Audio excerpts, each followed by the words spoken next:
నడిపించాలి. దాంట్లో భాగంగానే కవితమ్మ చెప్పింది, కేసీఆర్ చెప్పిండు, కేటీఆర్ చెప్పిండు, నిజాం షుగర్ ఫ్యాక్టరీ తెరిపిస్తామని. 10 సంవత్సరాలు వాళ్ళ పబ్బం కట్టుకున్నారు, కోట్ల దండుకున్నారు, అన్ని నింపుకున్నారు, కాళేశ్వరం అమ్మేశారు, కుమ్మేశారు. నిజాం షుగర్ ఫ్యాక్టరీ తాళం ఇప్పటిదాకా కూడా తీయాలి 10 సంవత్సరాల నుంచి.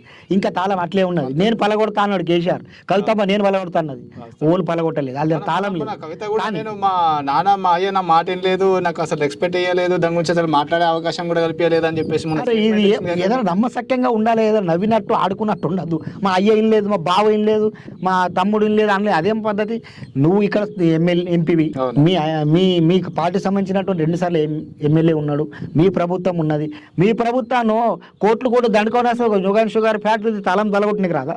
అది అవన్నీ ఉట్టి నాటకాలు, ఇవన్నీ దొంగ మాటలు, జనాన్ని మభ్యపెట్టి మోసం చేద్దాం ఉద్దేశం. కానీ ఇప్పుడు అది అలట పోతే వాళ్ళు అట్లా అబద్ధాలు చెప్పారు కదా. మొన్న కాంగ్రెస్ ప్రభుత్వం రావడానికి కాంగ్రెస్ చెప్పే రేవంత్ రెడ్డి బోధన నడుచుకుంటూ వచ్చిండు, వర్షం నడుచుకుంటూ వచ్చి అంబేద్కర్ సాక్షిగా ఫ్యాక్టరీ మళ్ళీ నిలబడి చెప్పిండు, నేను బలపడతా, వాళ్ళకి రాయి దొరకలే, నేను రాయిలీలుగా నేను బలపడతా అన్నాడు.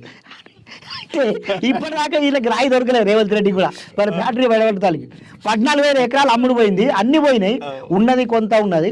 దాన్నే తెరిచి పాపం కార్మికుల బాధ ఎంత ఘోరంగా ఉందంటే దాని మీద ఇప్పటికి కూడా వాళ్ళ పిల్లలు కానీ వాళ్ళ పేరెంట్స్ కానీ కొట్టుమిడతా ఆడుతూ ఉన్నారు.